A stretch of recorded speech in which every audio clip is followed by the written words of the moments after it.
Senang sekali bertemu Anda di Wimar Show di stasiun kesayangan Anda.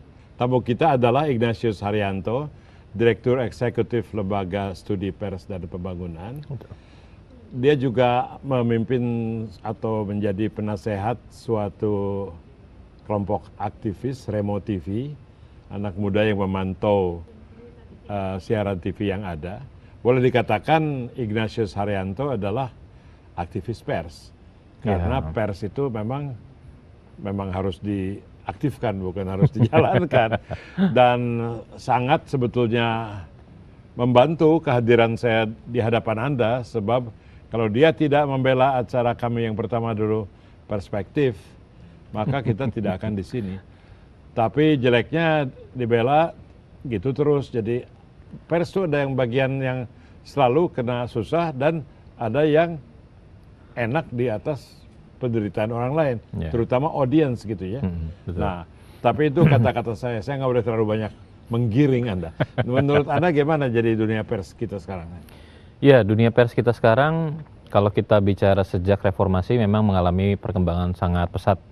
Dari sisi jumlah, keragaman, sangat beragam gitu ya.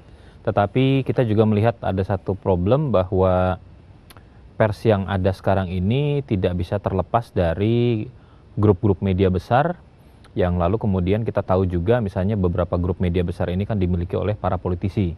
Atau calon politisi. Calon politisi. Ini yang jadi repot, kenapa? Karena dalam situasi itu kemudian media yang harusnya bisa dikonsumsi publik secara umum, kemudian ada banyak informasi-informasi atau tayangan-tayangan yang kemudian menjadi bias.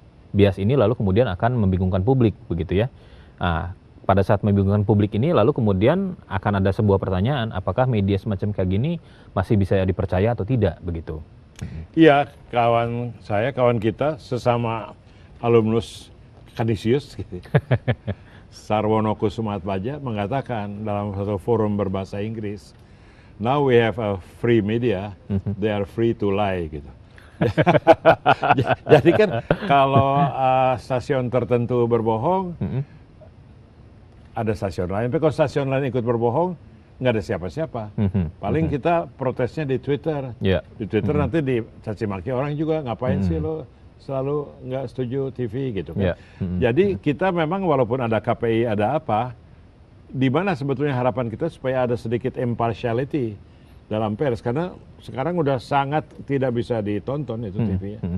Ya, itu juga memang problem besar yang kita hadapi sekarang, bahwa kita betul-betul harus sangat berhati-hati untuk mengkonsumsi informasi yang datang dari media-media tersebut. Kita harus kenali betul siapa pemiliknya, apakah si pemilik ini juga punya kepentingan ekonomi atau bisnis seperti itu.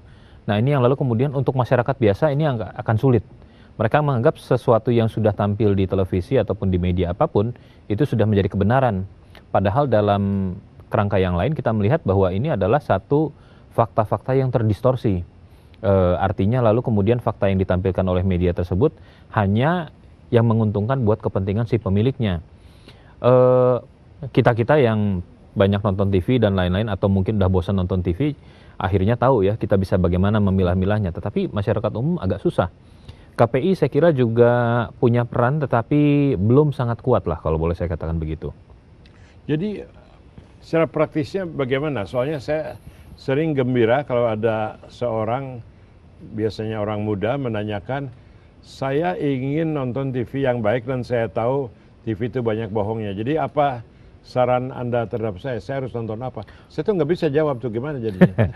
Saya kira masih ada beberapa media-media yang lain ya, televisi-televisi lain yang tidak terpengaruh oleh kepentingan dari pemilik-pemiliknya begitu ya. Di luar itu mungkin juga saya kira media lain di luar televisi pun masih banyak ya. Secara relatif kita bisa katakan misalnya media cetak masih lebih bebas dari kepentingan para pemilik ini ketimbang televisi begitu ya. Di luar itu kita juga tahu ada sejumlah media online ataupun juga dengan pergaulan di media sosial pun kita juga akan selalu akan menemukan ketika satu berita yang mulai dikreasi sedemikian rupa oleh si pemilik akan segera mendapatkan tantangan atau kritik-kritik dari orang-orang lain semacam kayak begitu. Jadi saya kira inilah tantangan kita pada saat sekarang, bagaimana kita mengandalkan informasi tidak hanya dari satu sumber tapi juga dari beberapa sumber yang lain, sehingga lalu kemudian kita akan bisa memilah yang pada akhirnya yang benar yang mana, walaupun memang lebih repot jadinya.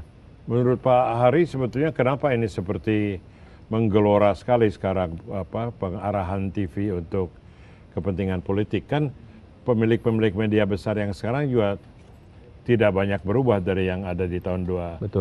Mengapa sekarang sepertinya tidak ada ruang gerak sekali bagi pemikiran bebas?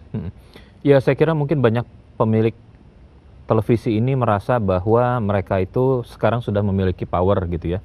Tapi dengan dia menggunakan media demi kepentingannya supaya bisa mendapatkan power yang lebih besar seperti itu. Jadi saya kira ini menjadi repot karena bisa secara relatif belum ada kekuatan lain yang bisa mengimbangi ini semua begitu.